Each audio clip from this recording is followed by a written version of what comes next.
پوری دنیا میں دین جمہور، sovereignty of the people, not of God, sovereignty of the people. ہمارے نمائندے ہیں، ہم ووٹ دیں گے انہیں، وہ جائیں گے اسمبلی میں، جو چاہیں گے قانون بنائیں گے. وہ مرد کی مرد کے ساتھ شادی کو اگر رجسٹر کرنا چاہیں، اجازت دینا چاہیں، لائسنس ایشو کر دیں گے. ایک مرد شوہر ہوگا، ایک دوسرا مرد بیوی ہوگا. Legally they will be wife and husband. لیسبینز ہیں، عورتیں ہیں، آپس میں شادی کرنا چاہتی ہیں تو عورتیں ٹھیک ہے، لو بھائی کر دو، جاؤ. ہومو سیکشولیٹی جائز ہے بالکل، بلکہ اب تو اسے کہا جا رہا ہے کہ یہ نارمل انکلینیشن مانی جانی چاہیے. ہومو سیکشولیٹی، ہم جنس پرستی، اسے کوئی برا نام دینا ہی نہیں چاہیے. It's a normal attitude. یہ ہے اس سوشل انجینئرنگ پروگرام کا معاملہ کہ جو ابھی چند سال پہلے جو یونائٹڈ نیشنز آرگنائزیشن کی جنرل اسمبلی نے جو سوشل انجینئرنگ پروگرام بنایا ہے نوع انسانی کے لیے، اس میں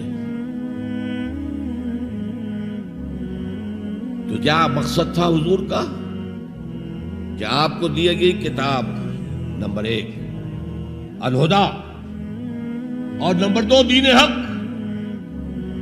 تاکہ دین کو غالب کرے. ایک پیارا سا خیال آیا ذہن میں، دیکھیے یہ آپ کا عام محاورہ ہے، ایک میان میں 2 تلواریں نہیں سما سکتی، ایک جگہ 2 دین نہیں ہو سکتے. مذہب 100 بھی ہو سکتے ہیں ایک جگہ پر، اس لیے کہ مذہب کو عام دنیا کیا مانتی ہے کہ مذہب کا تعلق صرف 3 چیزوں سے. کچھ عقائد ہوں گے، ایک خدا کو ماننے والے، 100 خداؤں کو ماننے والے، کسی کو نہ ماننے والے. کچھ عبادات کی رسومات ہوں گی، نماز ہے، روزہ ہے، یا پوجا پاٹ ہے، یا گرو گرنتھ سنگھ کا وہ اکھنڈ پاٹ، یعنی پورا اس کی تلاوت مکمل، کوئی وقفہ ڈالے بغیر، جو چاہو کرو. سوشل کسٹمز ہوتے ہیں، بچہ پیدا ہوگا تو کیا کریں گے؟ عقیقہ کریں گے، بپتسمہ دیں گے. عیسائی بپتسمہ دیتے ہیں، بیپٹائز کرتے ہیں، ہم عقیقہ کرتے ہیں. پیدا ہوتے ہی دائیں کان میں اذان، بائیں میں اقامت کہتے ہیں.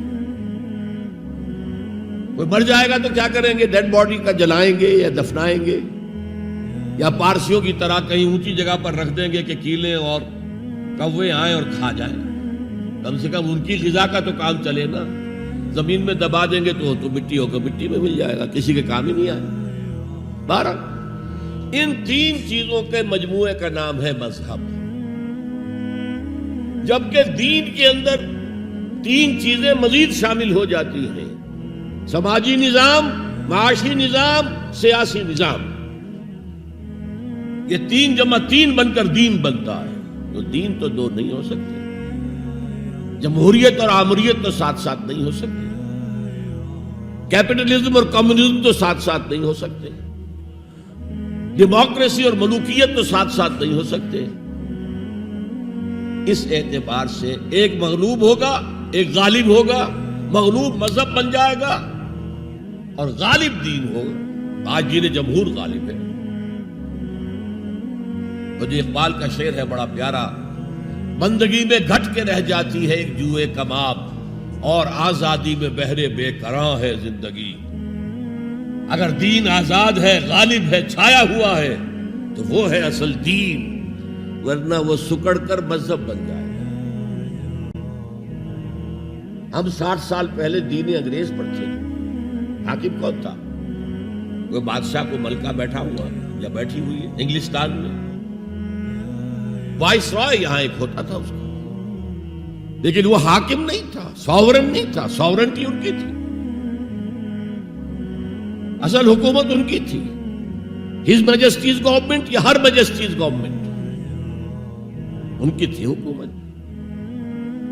تو اس اعتبار سے دین کو غالب کرنا یہ بہت جان جوکھوں کا کام تھا. یہ نوٹ کر لیجئے آپ. دیکھیے تمام نبی اور رسول مبلغ بن کر آئے، داعی بن کر آئے، بشیر بن کر آئے، نذیر بن کر آئے، بشارت دینے والے کہ اللہ کے راستے پر آؤ گے فراح و ریحان و جنت نعیم. اور اگر انذار کرنے والے نذیر بن کر آئے. اگر غلط راستے پر جاؤ گے تو جہنم ہے. حضور بھی یا ایھا النبی انا ارسلناک شاہدا ومبشرا ونذیرا وداعیا الی اللہ باذنہ وسراجا منیرا. یہ جو 5 حیثیتیں ہیں یہ مشترک ہیں حضور میں اور تمام انبیاء میں. اگرچہ ہر حیثیت میں حضور کی اپنی شان ہے جس میں کوئی دوسرا نبی ان کے قریب نہیں آ سکے گا، لیکن نوٹ کیجئے یہ آیت جو میں اس وقت آپ کے سامنے رکھ رہا ہوں، جس کے لیے نصرت مطلوب تھی، آؤ میرا ہاتھ بٹاؤ، میں کہہ رہا تھا کہ یہ کام انذار، تبشیر، واعظ، نصیحت، تعلیم، تبلیغ، تربیت، تزکیہ، یہ سب رسولوں نے کیا اور حضور نے بھی کیا. لیکن یہ معاملہ صرف محمد کے لیے ہے صلی اللہ علیہ وسلم، اور 3 دفعہ آیا ہے. کسی اور نبی اور رسول کے لیے 1 دفعہ بھی نہیں آیا کہ ان کا فرض منصبی ہے دین کو غالب کرنا. صرف تبلیغ نہیں، غالب کرو. یہ تھا وہ مشن جس میں آپ کو نصرت درکار تھی.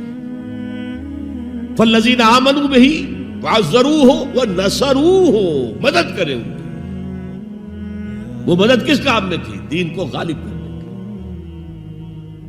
اس لیے آتا ہے نا سورہ صف کے آخر میں، یا ایھا الذین آمنوا کونوا انصار اللہ، اے ایمان والو اللہ کے مددگار بنو. کما قال عیسی ابن مریم للحواریین من انصاری اللہ. جیسے کہ دیکھو 600 برس قبل حضرت مسیح اور حضور کے درمیان 600 برس کا فصل ہے. جیسے کہ 600 برس قبل ہمارے بندے عیسیٰ نے کہا تھا حواریین سے کون ہے میرے مددگار اللہ کے راستے میں، اور حواریین نے کہا تھا نحن انصار اللہ. قال الحواریون نحن انصار اللہ. تو یہ اللہ کی مدد اور اللہ کے رسول کی مدد. من انصاری الی اللہ، کون ہے میرا مددگار اللہ کے راستے میں.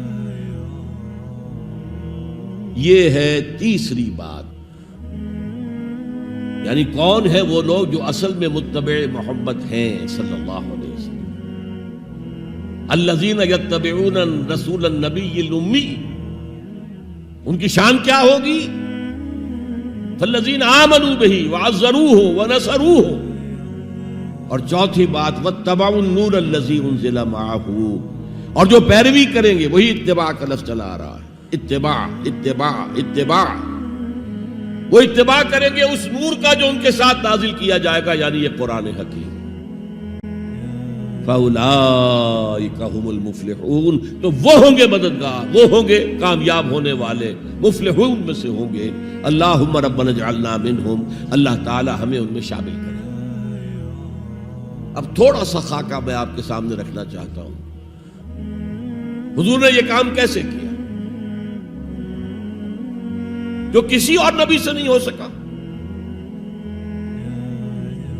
صرف ایک نبی سے، ایک رسول سے ہوا.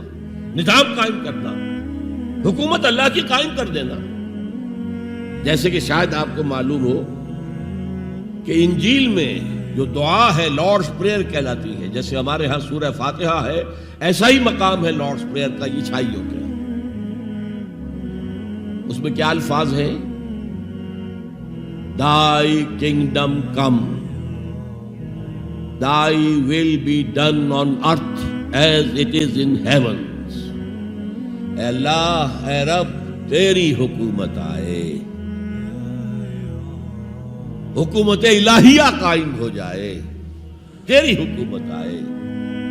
اسی کو حضرت مسیح کہتے رہے، کنگڈم آف ہیون آن ارتھ، آسمانی بادشاہت زمین پر قائم ہو.